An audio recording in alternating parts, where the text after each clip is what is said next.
Come on, baby, don't you wanna go? Come on, baby, don't you wanna go? Back to that lemon light city, sweet home Chicago.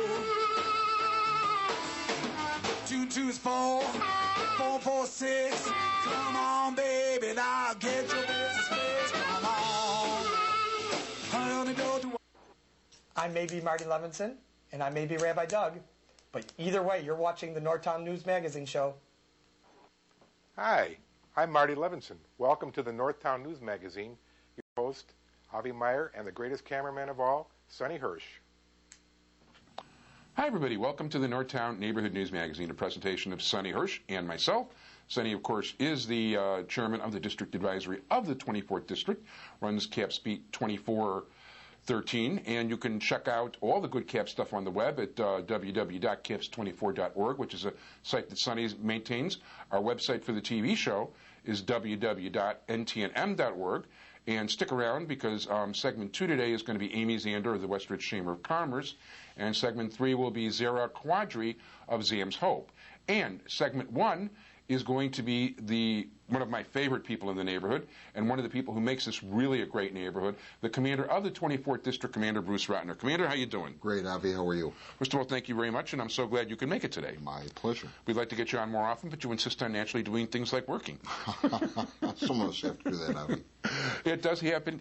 There's no question about it. So, for those of you who don't know, we were very fortunate to have you as our community policing sergeant for much of the 90s. And I think you really were behind the impetus of the community policing program in this neighborhood very much. And by the way, I still like the comment you made about everybody's friends, Steve Vukona and Hank Jacob, two were the great officers, in the history of police departments, period, that when the other officers saw them, as being involved with the community policing effort, that helped put things through to everybody else. Yeah, and they're still doing a terrific job for us. They really do, and as a matter of fact, I want to tell you, last year when they got some public awards at the police recognition ceremony, that was the loudest applause I've ever heard for anybody ever at those ceremonies. Well, they're very well liked and very well respected officers, and for good reason. And they should be. They're highly quality people. And matter of fact, we had the awards again for, and I think it's such a great thing for those of you who don't know. These award ceremonies basically give recognition to people who did outstanding things, like usually the arrest of the month, the officer of the month, and throughout the year there's some civilians who are honored also if they did something outstanding along the lines. And these are things that actually, if I'm not mistaken, Sonny's a member of the committee. I don't know if he's the chairman of that committee, but a number of civilians from the District Advisory Committee get together and vote on these things. We call the PO, Police Officer of the Month Award, was something that actually was developed back in the 80s when we had the old steering committee. The objective at that time was to recognize just good police work, not necessarily the officer that caught a bank robber or something like that, because we honor those police officers with larger awards, but just the everyday good job that police officers did. So we've been actually doing this for over 20 years, and when the District Advisory Committee, of which Sonny is the chairman, came into place, they kept this. They saw it as a very valuable and useful honor to give our officers, if you will. And several weeks ago when we had this program at Misericordia, we had over 200 people in attendance. We gave over 90 officers awards. And the officers really enjoy it, their families really enjoy it, and they deserve it. No, I think it's great because, so much of what they do is people don't realize what a rough job that is. It is. We don't, as in athletics, we don't pat each other on the behinds and stuff like that. And ours is the type of job where a lot of people, expect us to do these things. And believe it or not, even after 35 years, I'm not cynical. I get a lot of letters from citizens thanking our officers for just doing a good job. And these letters we send down to the superintendent's office, and the superintendent responds to them, and the copy of the letter goes in the officer's permanent jacket. So like I say, a lot of people really appreciate what we do, There are times when our guys make mistakes, make errors, but we do that because we're human. That's the bottom line. But overall, I know the men and women of the 24th District just do an outstanding job. There's no question about it, and I think we're very fortunate. And through the years that I've been involved with the community policing program, crime has steadily decreased, maybe not by huge leaps and bounds all at once, but if you lower crime a few percent here and a few percent there, you're talking about dozens, if not hundreds. Well, in the last 3.5 to 4 years, I mean, we've done an incredible job at reducing the amount of homicides, the number of shootings, aggravated batteries, if you will. And when Phil Klein came in as superintendent, he had a vision and he had an operational plan. We've used that in every district in the city, putting really the cops on the dots. You know, the technology has helped us a tremendous amount. We can project where we think gang conflicts are going to be, and that's where we put our cops, where we feel the highest propensity for violence is going to be. And the results have been a dramatic decrease in homicides and a dramatic decrease in aggravated batteries with shooting. And we've seen that in 24th District as well. I mean, you know, people look at the west side and the south side, but it's like anywhere else in the city. You know, we still have crime up here. We still have issues up here. But I think we're much better at projecting where crime is going to be and dealing with it. And there's no question about it. And you know, the citizens, first of all, I want to urge all of you to attend your local CAPS meeting, whether you're in the 24th District or not. The number of the Community Relations Department of the 24th District is 312-744-6321. But, you know, if you don't live in West Rogers Park or Rogers Park or part of Edgewater, call 311 and find out what district you're in and call them and participate with them.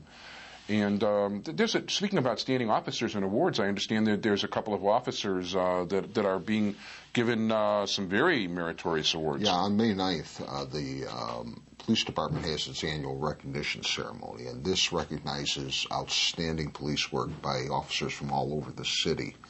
I'm exceptionally proud of 3 of my officers who are receiving the Medal of Valor, which is the second really highest award the police department gives out. Wow.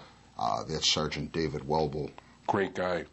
Dave's not only a terrific sergeant, a terrific person, but you know, he lives basically in the community and just a great guy.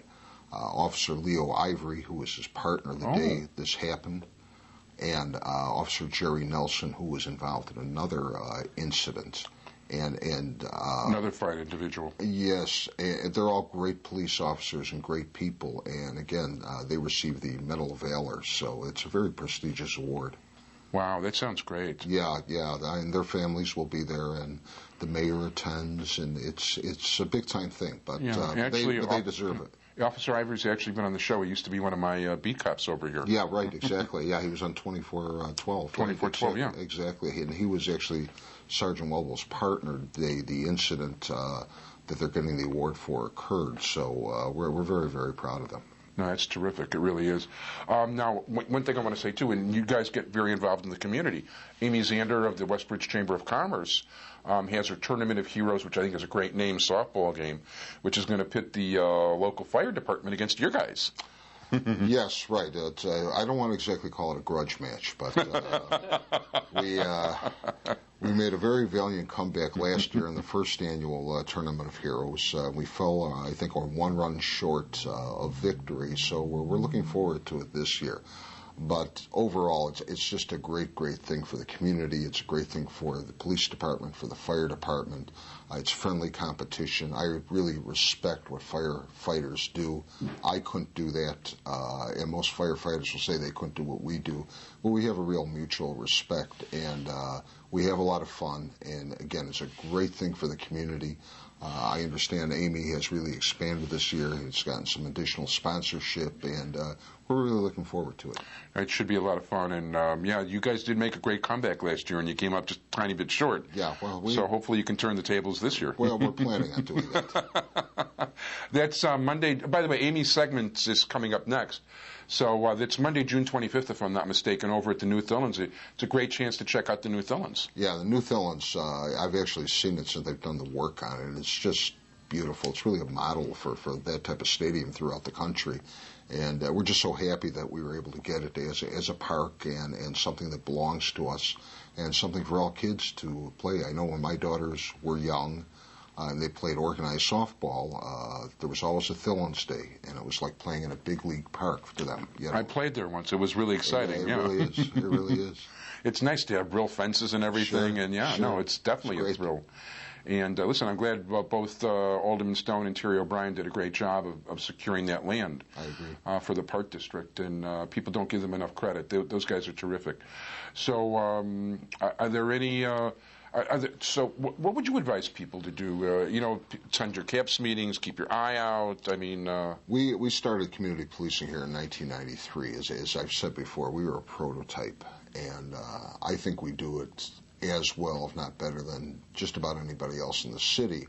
And maybe I'm a little bit prejudiced, but I think we have a real understanding what community policing is here, and I think we have an understanding of what the citizens are looking for. Citizens really should have the right to know who patrols around their homes. I mean, these are the officers protecting their homes, their families, their property.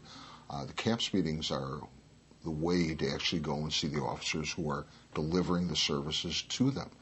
We keep basically the same officers on the same cars, so it's the same officers day after day, night after night, patrolling around their homes.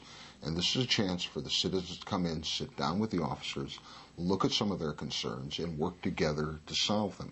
It's not just the police solving problems, and it's not just the community.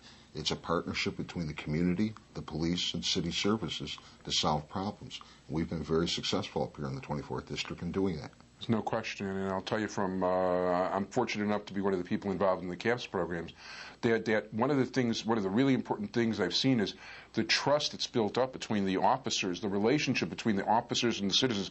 They don't feel that they're differing people, they feel they're partners in the same effort to make the neighborhood safe. There was a time back in the late, early 60s when we went into cars that we got away from looking at the community, talking to them, because everything was mobile, everything was moving.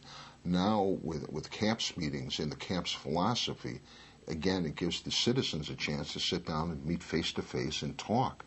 Many of the citizens have officers' cell phone numbers, pager numbers, and again, it becomes like one community working together. It really does, and I think it's absolutely terrific. And, I think, and by the way, I know that other districts have come in here to study what you guys have done and try to look at it as a model for the right way to do community policing. Well, the other thing is that we're a training district now, so we get young recruits out of the police academy. They've all been trained in the CAPS model, and now's their chance to actually do it hands-on, and it's terrific seeing these young police officers with the enthusiasm they have, and then working with the veterans who are also enthusiastic about training them. So it's really a win-win situation for us. Which I think is terrific, and I want to thank you very much, Commander Bruce Rottner of the 24th District.